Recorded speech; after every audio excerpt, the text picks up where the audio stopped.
Coin Flip, one of our favorite things here on the Betting Exchange, where we examine both sides of popular bets. It can be two players that are evenly matched in their prop bets or two spreads. Which side are you going to take? And hopefully we can help you decide the best side of the coin to take. And we're going to start off here with Sean versus Eric. We're going NBA player prop bets with Luka Doncic to score over 40 points is at plus 250, or Steph Curry to score over 35 points at plus 360. Sean, who you got? Yeah, give me Steph Curry in a closeout at plus 360 to score 35. I think, first of all, this is a stretch. I like this play. If you wanna gamble a little bit, have a little fun, don't put a big percentage of your bankroll in this spot. Just because also the Warriors have so many weapons, as you know, Mox. Wiggins has really come on. I disrespected Wiggins the other night and took under 15.5 points, and he scorched me at one of the best games I've ever seen him play. I like this if you're trying to have some fun. I like this more than Luka scoring 40. I know he scored 40 in 2 of his last 3 games. He had 42 and 40, but I'd take Steph in a closeout spot at home to score 35 at plus 360. All right, the reason I had to go with Luka scoring 40 is, he won. They won last game. He scored 42 points. And this is a possible closeout game. If they're going to go down, they're going to go out swinging, and that's going to be on the back of their best player. Right. Luka is going to have to show up and show out tonight if they want to have any chance to extend this series. Now, we all know he runs the show. Yeah. Whether it's assists, rebounds. When Luka has the ball in the paint, I don't know. It's something about he's not really athletic, but he's crafty and smooth, and he finds a way to put points on the board. So I would put a couple dollars on Luka going over 40. Okay, good bets there. Now we're going to go Jeff versus John. Game 6, Miami versus Boston. Miami Heat plus 9 at minus 110, or the Celtics minus 9 at minus 110. Jeff, which side of the coin? I got the coin betrayed me, so I have to take plus 9. Look, they have a lot of injuries, but they're still playing defense. Yeah, it got away from them in the last game, but they held the Celtics to 103 and 102. So the defensive intensity hasn't really waned. It's just so much the actual talent. Will they have enough guys? And the best way I can make a case for Heat plus 9 is I don't know what's happening in these series. Right. So one team gets blown out that you think is going to sweep. Another team drops 35 points in one quarter. 6 the next. It's a lot of unpredictability, so that would be my best argument to sprinkle a little something on Heat plus 9 because you never know. John? I'm going to take Boston.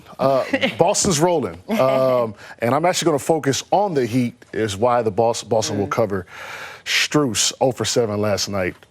Lowry, 0 for 9 last night. Jimmy Butler looks banged up. Bam Adebayo's struggling. Tyler Herro's out. They haven't cracked 85 since he's been out. Who knew he was such a factor offensively? I think that Boston's imposing their will, and they're going to cover that 9 points. Yeah, well, the coin betrayed you, as you said there. All right, Sean, I'm going to take you on for this one. Let's talk NHL defensemen for anytime goal scorers for the Rangers at the Hurricanes.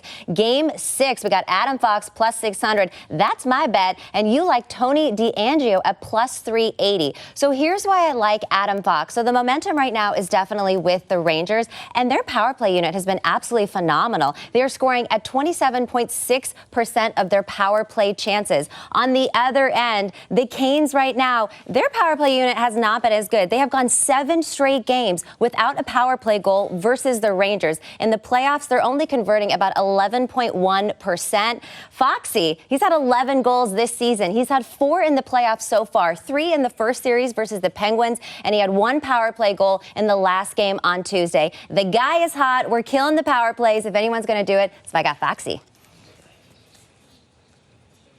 Yeah, give me Tony DeAngelo plus 380. Listen, anytime you could find a little extra for a defenseman, a reason to put them to put one in the back of the net, it's in this spot. It's a personal thing, I think. He got a lot of heat via the fans of the Rangers in New York. They were giving him a lot of heat coming from the stands. So I think it's a little extra. I think when you're looking at, I guess, bigger plus money spots like this one, like a plus 380, there's a little extra room. Find a little extra on why someone's going to do things. It's like Steph in the closeout. I think Tony DeAngelo is going to try to score so he could stick it to the New York Rangers fans. Give me Tony at plus 380. Okay, so let's talk about some non-defensemen scoring. Anytime scores for the Rangers, we've got the Chris Kreider versus Mika at plus 160 and plus 200. Who you got, Eric? Oh, I'm going with Chris Kreider. He's been the guy all season that you can rely on to put up points. I mean, he's third in the NHL with 52 goals on the season. He leads the Rangers in playoff goals with 6. And most importantly, he shows up in big games. He scored 3 goals in the last 2 games of that Penguins series. And he's the guy that the Rangers, when they need points, they rely on Chris Kreider. So I'm going to go with him.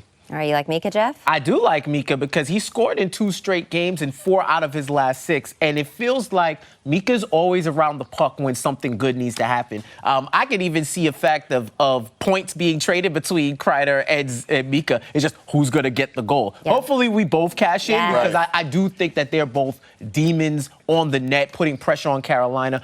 And if it goes to power plays, you have a much easier chance because Chris Kreider in the power play has been automatic. So I think both of them are going to score, but Mika's going to be around the net to put one in the back.